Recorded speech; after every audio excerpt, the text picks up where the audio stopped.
Europe 1. Le grand direct des médias, Jean-Marc Morandini. Et la France a-t-elle une chance de gagner l'Eurovision ? Une compétition que nous n'avons pas remportée depuis 1977 avec Marie-Myriam et sa célèbre chanson L'Oiseau et l'Enfant. On a tout testé pour représenter la France. Une chanteuse rock, un rock, un ténor, une chanteuse connue, des candidats de télécrochet, des inconnus. Bref, on ne parvient jamais à gagner ce concours qui se tiendra à Copenhague samedi soir en direct. Alors on va essayer de faire le point avec vous. On va appeler Cyril Ferraud, on va appeler Natacha Saint-Pierre. On va avoir également les Twin Twins qui vont nous représenter. On commence avec Cyril Ferraud qui est en direct de Copenhague. Bonjour Cyril.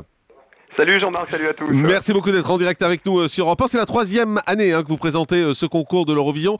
Cette année, c'est paumé d'avance. Mais c'est pas du tout paumé d'avance, vous rigolez, on passe en 14e qui est une très bonne place en plus. Oui, ça c'est la place où on passe, mais je vous parle de gagner. On a une chanson, Jean-Marc, vous qui connaissez parfaitement l'Eurovision, qui est calibrée pour ce concours, avec 3 garçons qui sont à la fois dans le vent au niveau des coiffures, mais qui, vous allez voir, vont déchirer sur la scène parce que on a une mise en scène qui explose. On a, vous verrez demain soir, une scène incroyable, 1200 mètres carrés d'écran avec tout ce qui se fait de meilleur en matière de nouvelles technologies. Pour la télévision aujourd'hui, et donc vous allez voir que les Twin Twins vont mettre, comme ils l'ont fait aux répétitions, les gens debout, et j'espère qu'ils vont faire voter l'Europe entière. Eh bien, on espère. Vous avez changé Mireille Dumas contre Natacha Saint-Pierre cette année, c'est mieux ? Natacha est spécialiste parce qu'étant chanteuse, elle va être bien mieux placée que moi pour juger de qui chante faux, qui chante juste, qui fait une vraie performance vocale, etc., etc. Donc, elle aura des précisions beaucoup plus techniques que les miennes, mais on sera, rassurez-vous, dans l'humour, dans le sourire et dans la déconne exactement comme avant. Ouais, parce qu'avec Mireille, c'était vraiment dans la déconne, quoi. Ah mais ça va être pareil avec Natacha. Vous savez, de toute façon, quand on est enfermé pendant 4 heures dans une cabine de 2 mètres carrés où il fait 60 degrés, à un moment donné, vous savez plus comment vous vous appelez.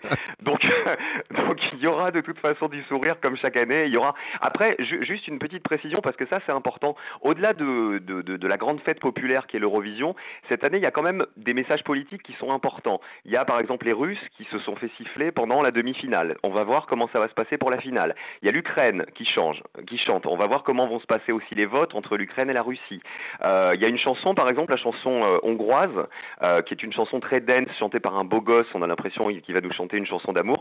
C'est une chanson qui parle de pédophilie, en fait, et de violence faite aux enfants. Vous voyez, donc il y a tous ces messages-là aussi à faire passer à l'Europe entière demain soir, et on va en parler, on va expliquer toutes ces polémiques aussi. Et puis il y a Conchita, évidemment, Conchita, l'Autrichienne, Conchita Saucisse, Conchita Wurst, qui a fait un carton hier. Expliquez peut-être aux auditeurs d'Europe 1 qui c'est, parce que tout le monde ne sait pas. Donc c'est un jeune homme qui s'appelle Tom, en fait, donc qui est travesti, qui est pas transsexuel, qui est travesti, donc déguisé en femme, et qui a la barbe. Et donc ça crée une vraie polémique puisque l'Arménie et la Russie ont menacé de ne pas diffuser sa prestation, chose qu'entre parenthèses ils n'ont absolument pas le droit de faire, au risque d'être exclus du concours pendant 3 ans. Et voilà, ça a fait une polémique incroyable parce que ces pays-là disaient on ne veut pas diffuser à une heure de grande écoute un travesti, voilà, qui prône des valeurs qui ne sont pas les nôtres. Il se trouve que hier elle s'est qualifiée, donc hier il y avait les demi-finales, elle s'est qualifiée pour la finale et c'est une superstar ici, c'est-à-dire que on est dans le même hôtel, quand elle arrive au petit déjeuner c'est l'émeute, quand elle sort dans la rue c'est l'émeute aussi, et vous allez voir que ça va être, elle passe 2 chansons avant nous demain soir, et c'est aussi c'est un beau message, on va dire, à l'international pour des pays comme la Russie par exemple ou l'Azerbaïdjan qui sont encore très très très obtus pour certaines choses, voilà, de faire chanter, je trouve, Conchita. Enfin, en tout cas on l'adore avec Natacha, elle pourra vous le dire. En tout cas c'est bien d'avoir mis en perspective ce concours de l'Eurovision et les vrais enjeux. Merci beaucoup Cyril Ferraud. Dans un instant, on parlera avec Natacha Saint-Pierre, mais auparavant, cette chanson de 1977, forcément, qui a gagné l'Eurovision. C'est la dernière fois qu'en France, on a gagné l'Eurovision. On vous la passe tous les ans à la même époque. C'est le jour et l'heure, en général, où Marie-Myriam gagne ses droits d'auteur, L'Oiseau et l'Enfant. Comme un enfant aux yeux de lumière qui voit passer au loin les oiseaux, comme l'oiseau bleu survolant la terre, vois comme le monde est beau. Beau le bateau dansant sur les vagues, ivre de vie, d'amour et de vent. Belle la chanson naissante des vagues, abandonnée au sable blanc.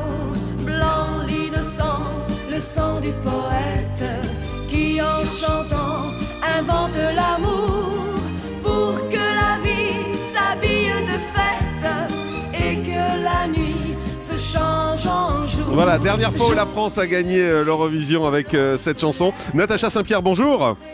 Bonjour. Merci beaucoup d'être en direct avec nous sur Europe 1. Vous êtes également à Copenhague, bien évidemment, pour ce grand rendez-vous demain soir sur France 3 à partir de 20h45. C'est la première fois que vous allez présenter ce concours de l'Eurovision. C'est stressant de présenter un concours comme ça? Ça aurait pu être stressant, mais comme je suis fort bien accompagnée avec Cyril Ferraud, je suis pas trop stressée en fait. Déjà, on a commencé à travailler, ça se passe très très bien.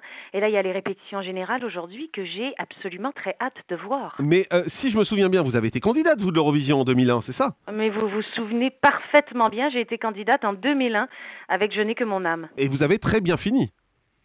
J'ai terminé 4e à l'époque et du coup j'ai dit à Twin Twin que maintenant ils n'ont plus le choix, ils doivent faire un podium. Alors juste pour se souvenir de ce que c'était en 2001, Natacha Saint-Pierre. Je n'ai que mon âme pour te parler de moi.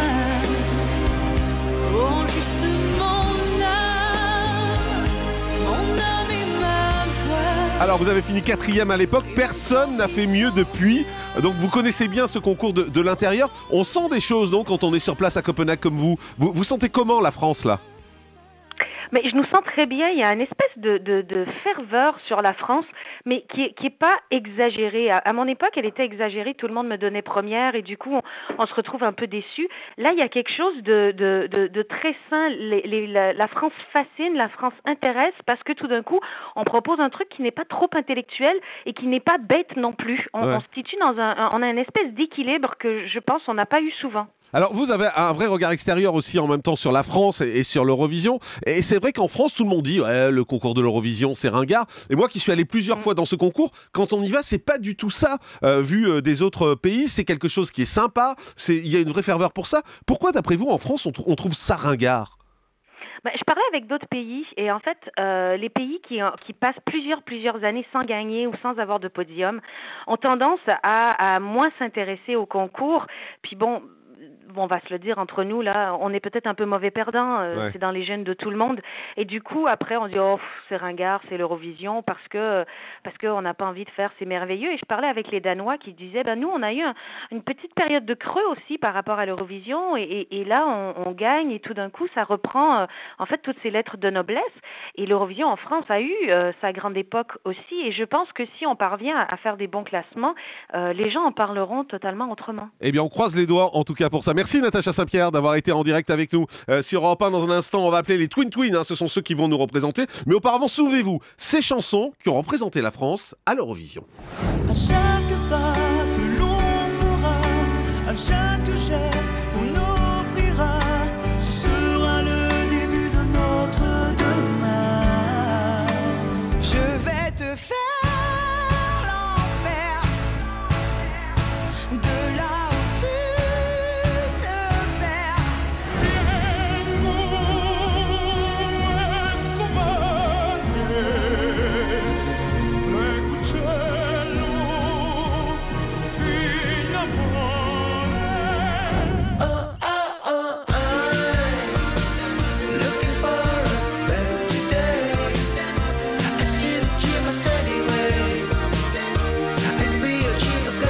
Voilà quelques-unes des chansons qui ont représenté la France. Et cette année, c'est ça. Mais moi, je voulais une moustache.